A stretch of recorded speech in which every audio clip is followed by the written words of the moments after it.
The Germans were scraping the bottom of the barrel, and they knew it. 11,000 exhausted men against over 200,000 British and Canadian troops. Among them were a stomach battalion, too sick to eat, and a reserve of deaf soldiers who couldn't hear the shells tearing the air. Facing annihilation, they gambled everything. On February 10th, 1945, they opened the sluice gates of the Schwammenauel Dam. A torrent of water cascaded over farmland and towns, drowning the land in a labyrinth of muck and sinking villages.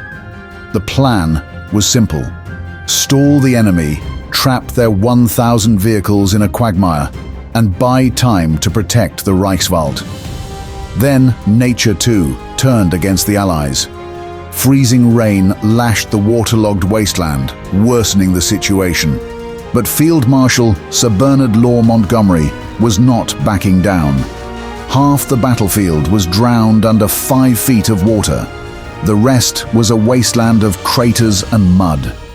Still, his men were riding Buffaloes and DUKWs, and they would push forward.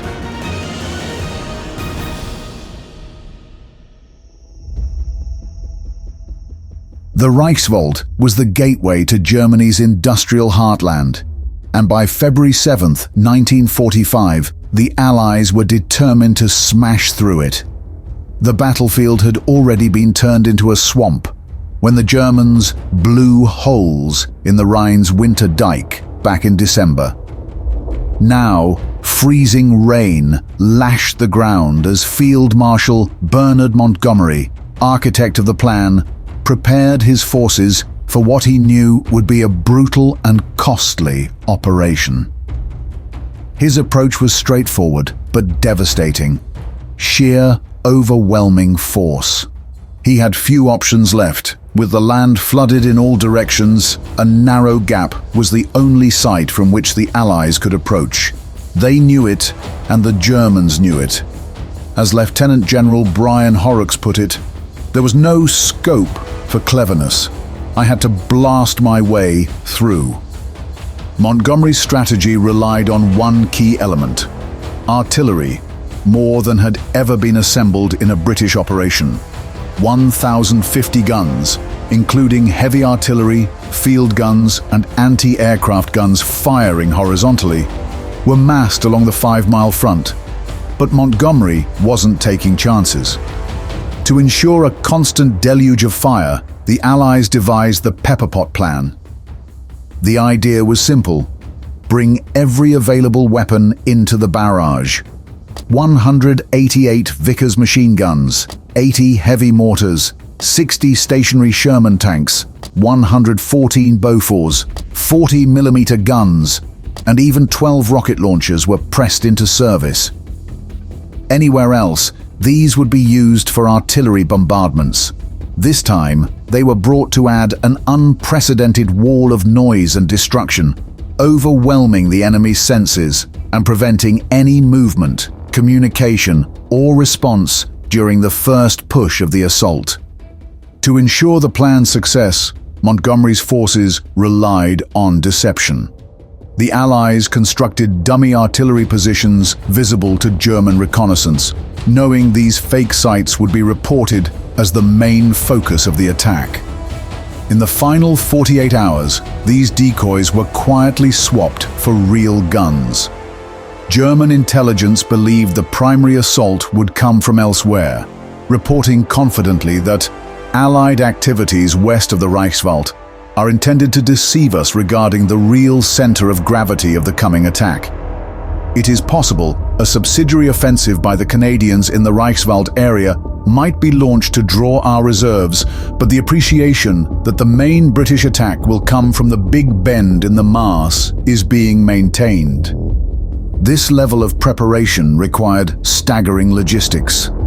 Supplies included 8,000 miles of cable, 750,000 maps, and 500,000 aerial photographs just for this one operation.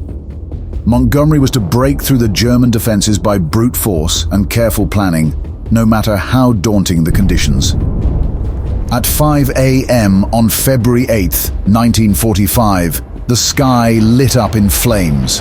Over 1,000 artillery guns opened fire simultaneously in a barrage so intense it shook the earth and left soldiers clutching their helmets.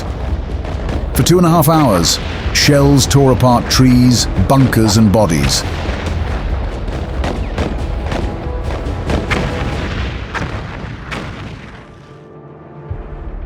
At exactly 7:30 a.m., the bombardment ceased. Suddenly, smoke shells popped overhead, darkening the flooded land in a thick, heavy cover. Seeing the smoke, the Germans assumed the attack was imminent and blindly opened fire with mortars and artillery.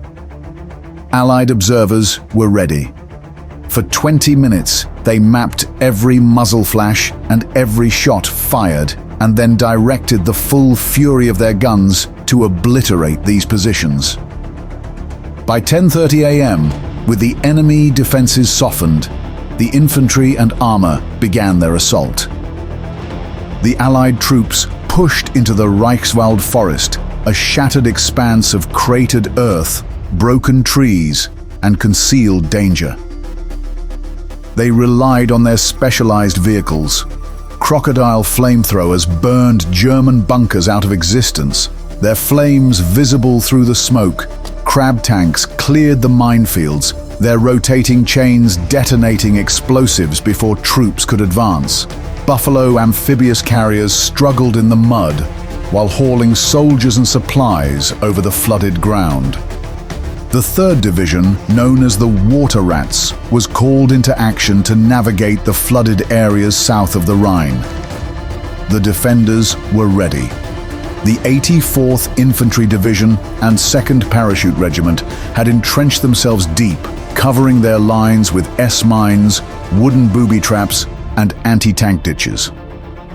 Many of the defenders were exhausted, but their advantage lay in the terrain and their desperation to protect German soil. For the infantry, the terrain was a battlefield in itself.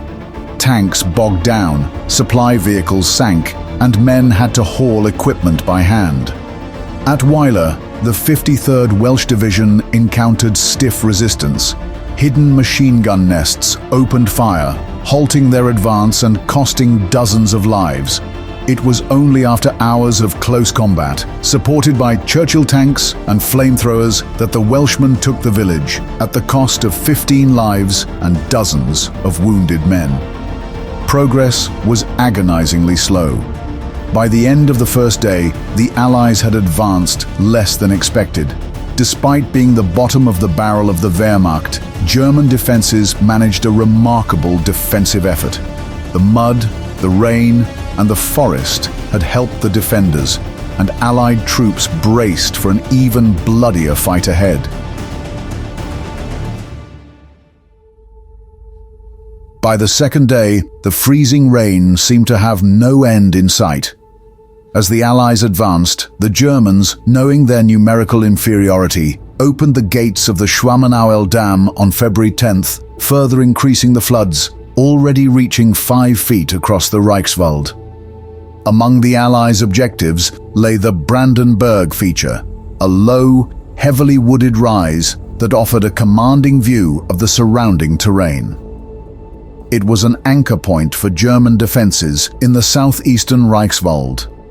For the Allies, it was a key to breaking through the forest and opening the way to the Siegfried Line.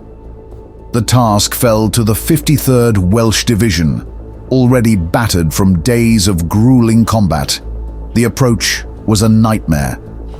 The terrain was flooded, riddled with mines, and crisscrossed with trenches and machine gun nests. German paratroopers and remnants of the 84th Infantry Division had fortified every inch of the rise, creating overlapping fields of fire. The Welshmen knew they were heading into hell. Private Phil Morris and his squad advanced through a swampy field. Every step felt slower, heavier, as exhaustion set in. The sound of distant artillery and gunfire was maddening. Then, the ambush finally came. a torrent of machine gun fire. The squad hit the ground, scrambling for cover. They were pinned down, unable to move. Morris could hear the screams of his brothers in arms as they were struck by the barrage of bullets. He recalled the harrowing moment. The Germans opened fire from a covered position that was so well concealed we hadn't even seen it. The Germans had the advantage.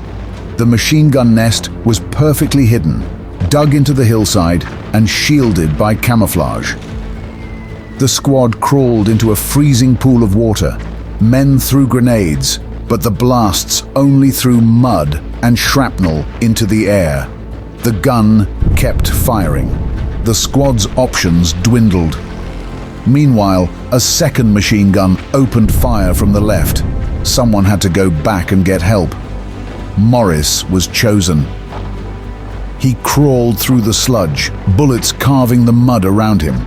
Just when the Germans were about to blast the GI, he abruptly got up and started running with all the strength left in his body. He reached his captain. He had been seriously wounded but was able to radio for a Churchill tank.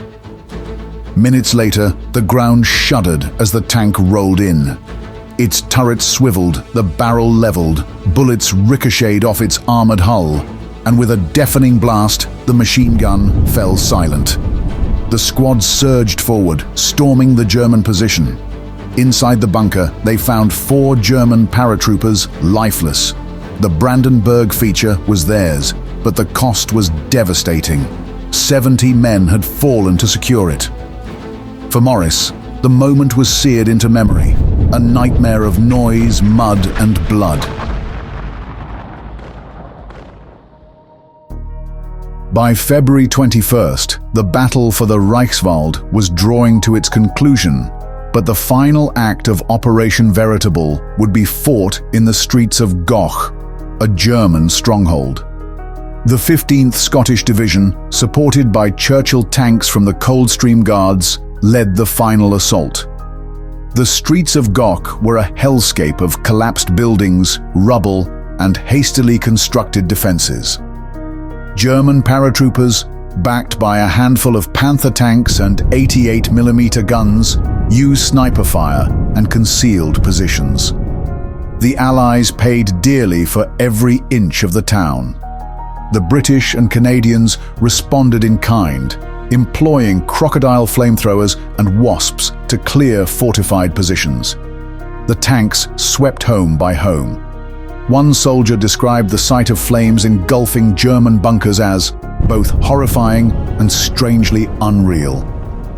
By February 22nd, the final German resistance crumbled, and the battered town of Goch was in Allied hands. This was the final blow to the German defense in the Reichswald.